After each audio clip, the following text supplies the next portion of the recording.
Aduh, Bu Yanti mana ya? Udah jam segini loh, masih belum datang-datang. Sabar Bu, mungkin Bu Yanti masih ada urusan di luar.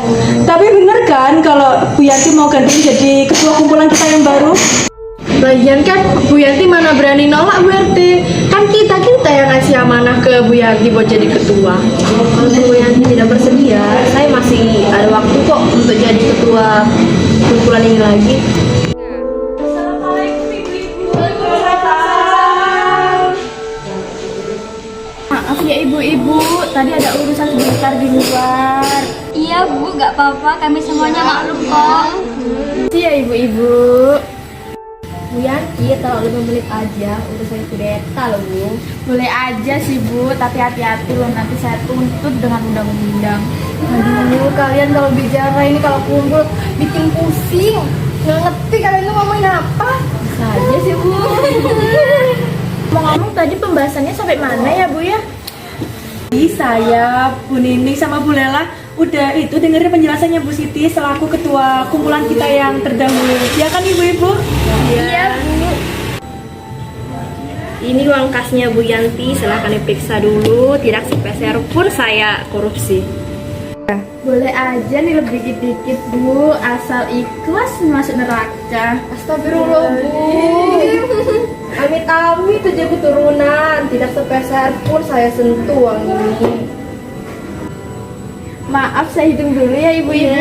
Silakan.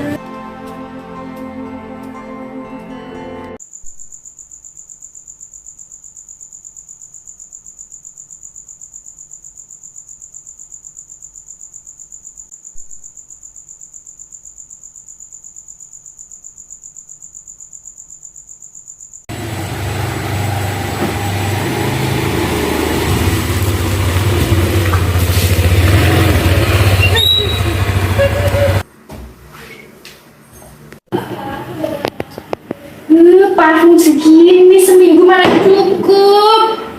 Ini apa lagi? Bedak juga habis. Payah habis semua.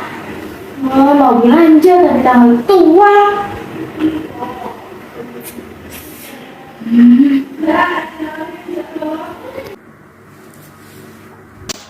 Ada duitnya nganggur nih. Pinjam 500.000 dulu nggak apa-apa kali ya. Nanti kalau udah ada duit dibalikin lagi. Karena kecantikan lebih penting.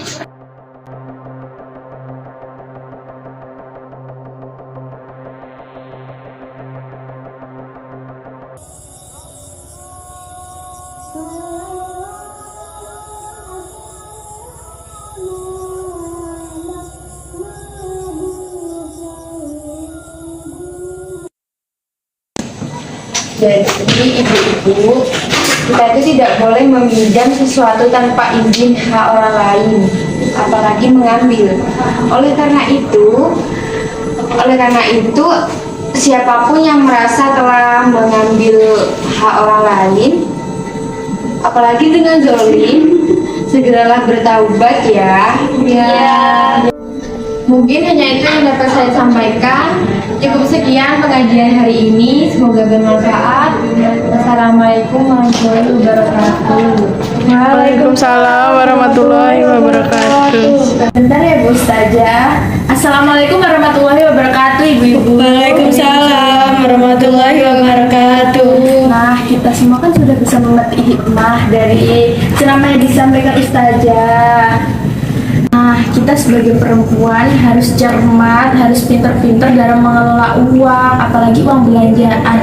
Nanti buat beli make up. Nah, iya siapa yang suka kayak gitu? Soalnya api neraka itu kan panas ya Bu ya. Kita aja kesundut rokok panas, apalagi api neraka. Gak usah bilang ini zalik ya Bu ya, jangan sampai.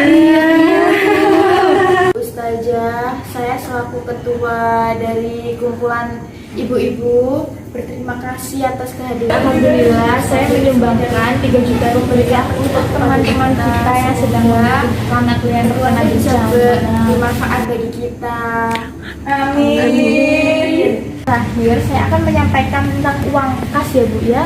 Soalnya ketua kita yang sebelumnya punya inisiatif untuk memanfaatkan uang kasnya yang sebelumnya kita habiskan buat cuma jalan-jalan.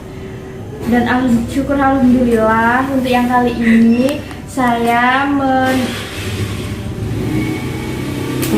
Alhamdulillah saya menyumbangkan 3 juta rupiah untuk teman-teman kita yang sedang membutuhkan. Iya ya Bu, Nggak ngomong kita dulu sih kalau mau pakai uang kas, ya kan? Maaf ya ibu-ibu kalau saya tidak mengajak diskusi dahulu. Soalnya kan nggak baik kalau ngulur-ngulur waktu ya kan ibu-ibu. Bu Siti, coba lihat cincinnya. Bu Yanti, kemarin cuma satu ya? Iya, sekarang saya udah 4 ya. Ngeder banget, mana tasnya lagi? Mana pernah dulu pakai tas? Mungkin pada kemarin kali ya. Apalagi tadi dia bicara sama Bu Tati sedang kali inisiatifnya saya sebagai ketua yang kemarin. Iya, keterlaluan banget. Iya, mana di depan kamu lagi. Sekian informasi dari saya.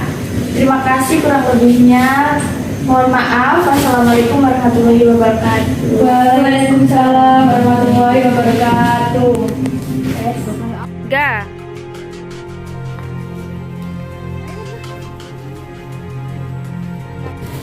Ibu-ibu, semalam kenapa ya Bu Yanti gunain uang kas kita tanpa melibatkan kita gitu? Maksudnya minta pendapat dulu harusnya ya.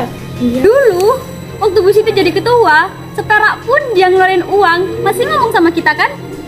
Mudahan aja, Bu Yanti nggak punya niatan yang lain. Ya saya sih percaya aja ya. Masih Bu Yanti mau makan uang kas sendiri, hancur dong reputasinya. Iya, pokoknya dia sekarang itu nggak terbuka sama kita tentang bukan jadi ketua apa. Udahlah ibu-ibu, kita doakan saja. Semoga Bu Yanti nggak punya niatan yang lain. Amin. Ya kan? Yaudah yuk lanjut aja ke perusahaan. Ya.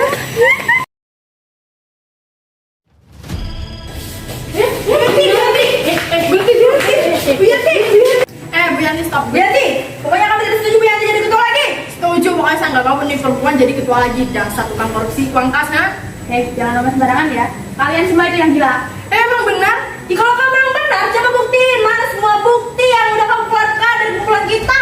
Sudah Bu, bisa dibicarakan baik-baik. Ini sudah tidak bisa bicarakan baik-baik. Dasar tukang korupsi. Benar, Saya mau percaya lagi sama kamu.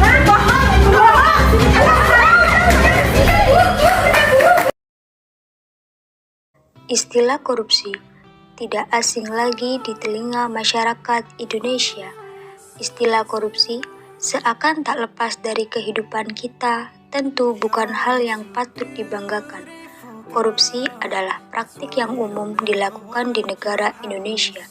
Korupsi adalah PR besar bagi negara ini, di mana untuk menghilangkannya diperlukan hanya aparat penegak yang tegas, tetapi juga mental individu yang anti korupsi. Dari sudut pandang hukum, tindak pidana korupsi secara garis besar memenuhi unsur-unsur seperti perbuatan melawan hukum, penyalahgunaan kewenangan, kesempatan atau sarana, memperkaya diri sendiri, orang lain atau korporasi, dan merugikan keuangan negara atau perekonomian negara. Penyebab korupsi bisa bermacam-macam, tergantung konteksnya. Biasanya, media sering mempublikasikan kasus korupsi yang berkaitan dengan kekuasaan dalam pemerintahan. Pada faktanya, korupsi sebenarnya telah terjadi dari hal paling sederhana sampai hal-hal yang lebih kompleks. Korupsi sekarang ini banyak dikaitkan dengan politik, ekonomi, kebijakan pemerintahan dalam masalah sosial maupun internasional, serta pembangunan nasional. Setiap tahun, bahkan mungkin setiap bulan, banyak pejabat pemerintah yang tertangkap karena melakukan tindakan korupsi.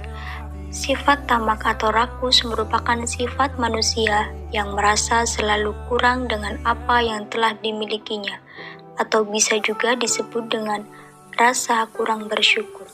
Orang yang tamak memiliki hasrat untuk menambah harta serta kekayaannya dengan melakukan tindakan yang merugikan orang lain seperti korupsi. Yang kedua, moral yang kurang kuat. Orang yang tidak memiliki moral yang kuat tentunya akan mudah tergoda melalui perbuatan korupsi. Salah satu penyebab korupsi ini merupakan tonggak bagi ketahanan diri seseorang dalam kehidupannya. Bila seseorang memang sudah tidak memiliki moral yang kuat atau kurang konsisten, bisa menyebabkan mudahnya pengaruh dari luar masuk ke dalam dirinya. Faktor eksternal penyebab korupsi lebih condong terhadap pengaruh dari luar dan meliputi beberapa aspek tersebut, yaitu aspek yang pertama, sikap masyarakat terhadap korupsi.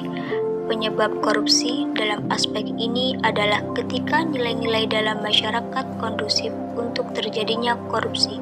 Masyarakat tidak menyadari bahwa yang paling rugi atau korban utama ketika adanya korupsi adalah mereka sendiri. Selain itu, masyarakat juga kurang menyadari kalau mereka sedang terlibat korupsi. Korupsi tentunya akan bisa dicegah dan diberantas bila ikut aktif dalam agenda pencegahan dan pemberantasan korupsi tersebut. Untuk itu, diperlakukan adanya sosialisasi dan edukasi tentang kesadaran dalam menanggapi korupsi ini bagi masyarakat. Aspek yang kedua adalah aspek ekonomi. Aspek ekonomi hampir mirip dengan perilaku konsumtif pada faktor internal. Bedanya, di sini lebih ditekankan kepada pendapatan seseorang, bukan kepada sifat konsumtifnya. Dengan pendapatan yang tidak mencukupi, bisa menjadi penyebab korupsi dilakukan seseorang. Aspek yang ketiga adalah aspek politis. Pada aspek politis, korupsi bisa terjadi karena kepentingan politik serta meraih dan mempertahankan kekuasaan. Biasanya, dalam aspek politis ini bisa membentuk rantai-rantai penyebab korupsi yang tidak terputus dari seseorang kepada orang lainnya. Aspek yang keempat adalah aspek organisasi. Dalam aspek organisasi, penyebab korupsi bisa terjadi karena beberapa hal, seperti kurang adanya keteladanan kepemimpinan, tidak adanya kultur organisasi yang benar, kurang memadainya sistem akuntabilitas yang benar, serta kelemahan sistem pengendalian manajemen dan lemahnya pengawasan. Dampak negatif dari korupsi adalah melambatnya pertumbuhan ekonomi suatu negara, menurunnya investasi, meningkatnya kemiskinan, meningkatnya ketimpangan pendapatan, serta menurunkan tingkat kebahagiaan masyarakat suatu negara.